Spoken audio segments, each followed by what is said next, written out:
एक सल्ला देतो आज, जरा सल्ला देण्याचा मूड आहे. काल माझा एक मित्र आहे पत्रकार, बऱ्याच दिवसापासून फडणवीसांची भेट त्याला हवी होती, ती काही त्याला मिळाली नव्हती.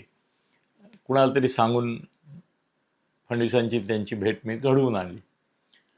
परत आल्यावर तो एक्सायटेड होता. फडणवीसांनी त्याला चहा पाजल्यामुळे तो फारच आनंद झाला होता. फडणवीसांचा चहा मिळणं सोपं नसतं बरं का, ते हकलण्याच्या मागे असतात एकेकाला. आला हां बोला, काय द्या कागद, चला, असं असतं. तर तो म्हणाला मी फेसबुकवर त्यांचा माझा एक फोटो काढलाय, तो टाकू का? म्हटलं अजिबात टाकू नकोस.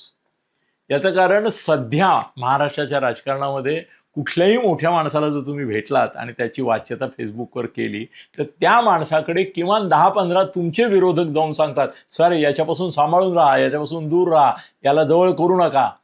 तुमच्या विरुद्ध तुम्हीच उचकवता तुमच्या विरोधकांना. तुमच्या गुप्त भेटी गुप्तच ठेवा तुम्ही सुद्धा.